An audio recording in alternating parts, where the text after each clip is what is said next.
قبر دکھا دو یا صرف اتنا بتا دو کہ وہ ہم نے مار دیے، کم از کم پتہ تو ہونا کہ زندہ ہی مر گئے ہیں۔ 15 پارٹیوں کے سربراہان ہیں جنہوں نے عمران خان صاحب کا مقابلہ کرنے سے گریز کیا ہے۔ نواز شریف، مریم نواز اور ان کے تمام امیدواروں کو نیب سیکورٹی میں کلیئر قرار دے دیا گیا ہے۔ شعور کا جو جن نکلا ہے بوتل سے وہ بھی آؤٹ آف کنٹرول ہو گیا ہے۔ بسم اللہ الرحمن الرحیم، السلام علیکم، میں گلفام چودھری، آپ دیکھ رہے ہیں IRK نیوز۔ پاکستان میں ہونے والی کچھ عام ترین ڈیولپمنٹ پہ بات کرتے ہیں۔ فرسٹ آف آل، پاکستان میں کاغذات نامزدگی چھیننے کا سلسلہ ختم ہو گیا، کیونکہ دن ختم ہو گئے ہیں کاغذات نامزدگی جمع کروانے کے۔ اس سارے پروسیس کے اندر جس طرح سے پنجاب پولیس نے اور مختلف اداروں نے، نامعلوم افراد نے جس طرح سے اپنے آپ کو ننگا کیا، ایکسپوز کیا، وہ پورے پاکستان کے سامنے ہے۔ اور خاص طور پر انتہائی قابل افسوس عمل وہاں پر آتا ہے جہاں پر شیخ امتیاز صاحب، مونس لائی کی والدہ، عثمان ڈار کی والدہ اور ان خواتین سے جو طوفان بدتمیزی برپا کیا گیا اور ان کے ساتھ جس طرح کا سلوک رکھا گیا، وہ انتہائی شرمناک اور قابل مذمت ہے۔ ایسی حرکتوں کو کنٹرول کرنا ریاست کا کام ہے، لیکن جہاں ریاست بھی اپنے فرائض بھول کر کسی ایک جماعت کو دیوار سے لگانے میں لگے ہوئے ہوں، وہاں پر ایسے واقعات ہونا کوئی بڑی بات نہیں ہوتی۔ تو ان کاغذات کی جانچ پڑتال شروع ہو گئی ہے، اور سب سے پہلے اس سسٹم کے لاڈلے نواز شریف، مریم نواز اور ان کے تمام امیدواروں کو نیب سیکورٹی میں کلیئر قرار دے دیا گیا ہے۔ ان کے سب سے پہلے کلیئرنس کا سرٹیفکیٹ میاں صاحب، ان کی صاحبزادی اور ان کے ساتھ جو امیدوار ہیں ان کے ٹکٹ پر ان کو ملا ہے۔ اب اوورال اگر ہم رپورٹ کو دیکھیں کہ کتنے امیدواروں نے ٹوٹل کاغذات نامزدگی جمع کروائے، تو اس میں پہلے نمبر پر پاکستان تحریک انصاف ہے، جس کے خلاف اتنا زیادہ کریک ڈاؤن کیا گیا، جن کے تائید کنندہ، تصدیق کنندہ، ان کو غائب کیا گیا، امیدواروں کو گھر سے اٹھایا جانے لگا۔ ایسی صورتحال میں پاکستان تحریک انصاف کے 2434 افراد نے کاغذات نامزدگی جمع کروائے۔ دوسرے نمبر پر مسلم لیگ نون 2134، پیپلز پارٹی کے 1654 اور TLP کے 1478 افراد نے کاغذات نامزدگی جمع کروائے۔ اب اس سارے پروسیس کے بعد جانچ پڑتال کا سلسلہ شروع ہو گیا ہے اور 31 دسمبر تک یہ پروسیس مکمل کیا جائے گا۔ اس میں یہ امیدواروں کے کاغذات مسترد یا پھر ایکسیپٹ کیے جائیں گے۔ اس پر ایک خبر شامل کر لیتے ہیں کہ جو پہلا مرحلہ تھا وہ مکمل ہو گیا، پڑتال شروع ہو گئی، وہ بھی ختم۔ اس کے بعد سیاسی جو پارٹیاں ہیں ان کی فہرست جاری ہوئی ہے۔ تقریباً 135 پارٹیاں اس میں شامل ہیں جن کی فہرست جاری کی گئی ہے، اور اس میں پاکستان تحریک انصاف کے سامنے سربراہ کا نام جو ہے وہ خانہ خالی ہے۔ جس پر عمران خان صاحب کا نام تھا وہ خانہ خالی ہے، اور جہاں پر گور خان صاحب کا نام آیا تھا بعد میں الیکشن کے بعد، وہ بھی ہٹا دیا گیا ہے۔ یعنی اس وقت پاکستان تحریک انصاف وداؤٹ چیئرمین ہی الیکشن کمیشن کے ریکارڈ میں ہے۔ اس وقت تک ان کا کوئی بھی چیئرمین نہیں ہے، کیونکہ پہلے عمران خان صاحب تھے، پھر جو الیکشن ہوئے انٹرا پارٹی الیکشن، اس کو بھی مسترد کر دیا گیا۔ جو نئے لوگ منتخب ہوئے تھے ان کو بھی ہٹا دیا گیا، اور جو پرانی باڈی تھی اس کو بھی دوبارہ سے بحال کر کے وہاں پر ایڈ نہیں کیا گیا۔ برصورت یہ انتقامی کارروائیوں کی ایک کڑی ہے جو اس وقت الیکشن کمیشن ہو، نیب ہو یا باقی ادارے ہوں، اس وقت صرف ایک جماعت کو دیوار سے لگانے کے لیے کوشاں ہیں، ایک ہی جماعت کو کرش کرنے کے لیے ساری کوششیں ہو رہی ہیں۔ اب دیکھتے ہیں کس حد تک یہ کوششیں پوری ہوتی ہیں۔ اور ایک بات یہاں پر قابل ذکر ہے جو خصوصی طور پر میں کرنا چاہوں گا کہ وہ لوگ جو یہ دعویٰ کرتے تھے کہ عمران خان کو سیاست نہیں آتی، عمران خان جس نے جب کرکٹ میں تھے تو وہاں پر بھی محنت سے اپنا نام بنایا، اپنی جود مسلسل سے اور اپنی کمٹمنٹ سے، اپنی پرفارمنس سے انہوں نے کرکٹ دنیا میں وہ آج بھی بے تاج بادشاہ گنے جاتے ہیں۔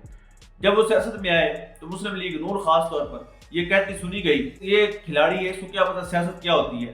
تو آئیے کچھ سامنے رکھتے ہیں۔ وہ جو ایک شیر افضل مروت صاحب بولتے ہیں کہ پروگرام بڑھ گیا، اصل بڑھنا کسے کہتے ہیں آپ کے سامنے رکھتے ہیں کہ اس وقت جو نواز شریف صاحب ہیں وہ لاہور کے حلقوں کو چھوڑ کر منصیرہ پہنچ گئے۔ مریم صاحبہ لاہور میں کاغذات نامزدگی جمع کروانے کے باوجود اتنا خوف، اتنا ڈر ہے، اور ڈر کس سے ہے؟ ایک صنم جاوید خان جو سوشل میڈیا ایکٹیوسٹ ہے، اس نے ابھی جیل کے اندر رہتے ہوئے پاکستان تحریک انصاف جوائن کی ہے، اور پاکستان تحریک انصاف کے سابق چیئرمین عمران خان صاحب نے یہ کہا کہ ان کو ہر اس حلقے سے ٹکٹ دیا جائے جہاں پر مریم نواز صاحبہ الیکشن فائٹ کر رہی ہیں۔ اب لاہور میں کاغذات نامزدگی جمع کروانے کے باوجود وہ اکاڑا سے بھی امیدوار ہیں MPA کی۔ ساتھ ہی ہم دیکھتے ہیں جی 1 لاکھ علماء کے جو یا 15 لاکھ سربراہ علماء کے سربراہ ہیں مولانا فضل الرحمان صاحب، وہ بھی پہنچ گئے پشین میں، اور شماش شریف صاحب نے قصور سے کاغذات جمع کروائیں۔ اگر کہتے ہیں نا کہ اس کو سیاست نہیں آتی، اصل سیاست میں گھسیٹنا اس کو کہتے ہیں کہ آپ کو چھپنے کی جگہ نہیں مل رہی، آپ وہ حلقہ ڈھونڈ رہے ہیں جہاں سے آپ کو ووٹرز ہیں وہ خریدنے آسان ہو، ووٹرز کم ہو، جہاں پر آپ کسی طرح سے منت ترلا کر کے دھاندلی کر کے ایزیلی وہ سیٹ حاصل کر سکیں۔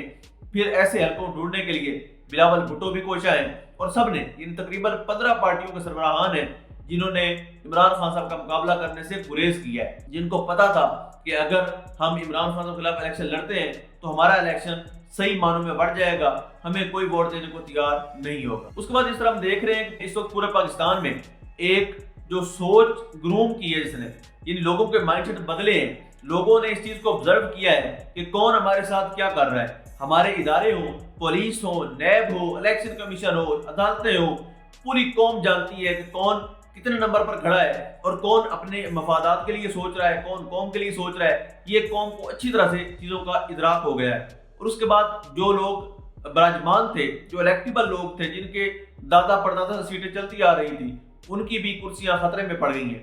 اب آپ ایک مثال لے لیں بلوچستان کی۔ بلوچستان میں ہمیشہ سے طاقت جیتتی آئی ہے، بلوچستان ہو یا آزاد کشمیر ہو، دونوں کا ایز اے سلیبس وہی ہوتا ہے جو اسلام آباد سے جاری ہوتا ہے۔ جس کی حکومت اسلام آباد میں ہوتی ہے اسی کی حکومت ہی کشمیر میں بنائی جاتی ہے، اسی کو ہی وہاں کا تخت دیا جاتا ہے۔ Just like regime change operation ہوتا ہے، رجیم چینج آپریشن کے بعد ایک نامعلوم بندہ ہے جس کو کوئی جانتا نہیں تھا، وہ یکدم آزاد کشمیر کا وزیر اعظم بن جاتا ہے۔ اور وہ بندہ کون ہوتا ہے، کس کا بندہ ہوتا ہے، اس کے مفادات کس سے جڑے ہوئے ہیں، یہ پورا پاکستان جانتا ہے، پوری دنیا جانتی ہے۔ اب بلوچستان میں بھی یہی صورتحال دیکھنے کو مل رہی ہے۔ ایک سالار خان جو نیا ایک ینگسٹر ہے، جو اس نے پاکستان تحریک انصاف جوائن کی، اس کو لوگوں نے ویلکم کیا، اس نے ورکر کنونشن رکھا تھا، وہاں پر پولیس نے ان کا راستہ روکا تو وہ ورکر کنونشن جلسے کی صورت اختیار کر گیا۔ وہاں پر ہم نے دیکھا کہ ایک شعور کا جو جن نکلا ہے بوتل سے، وہ بھی آؤٹ آف کنٹرول ہو گیا ہے۔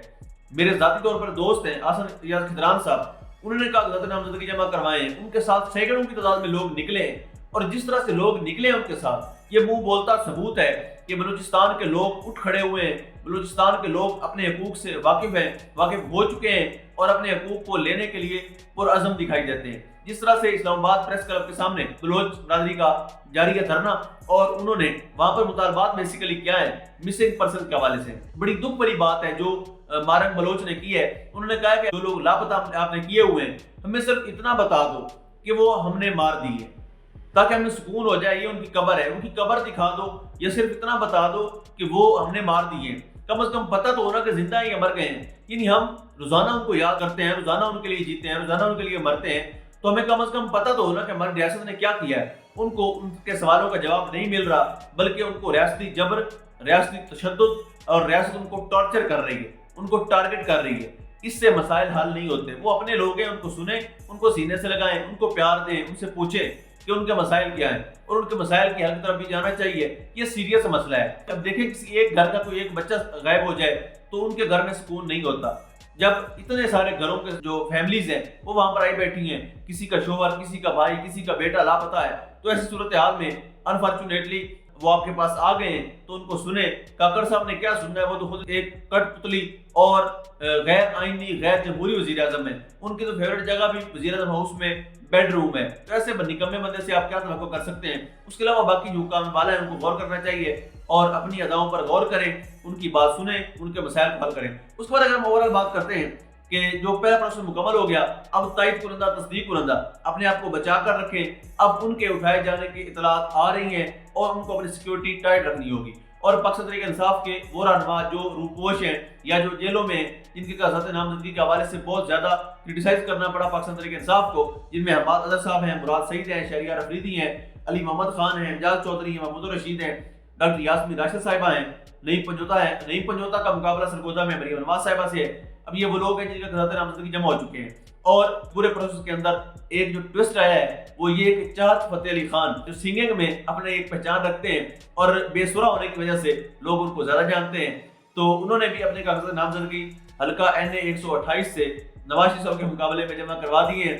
اب دیکھتے ہیں کہ وہ بھی کہتے ہیں میں قوم کی خدمت کرنا چاہتا ہوں، تو قوم کا یہ جذبہ لے کر اگر چاہت فتح علی خان آئے یا میاں نواز شریف صاحب آئے، کوئی زیادہ فرق لگ نہیں رہا۔ بہرحال اللہ پاک وطن عزیز کا حامی و ناصر ہو۔ پاکستان زندہ باد۔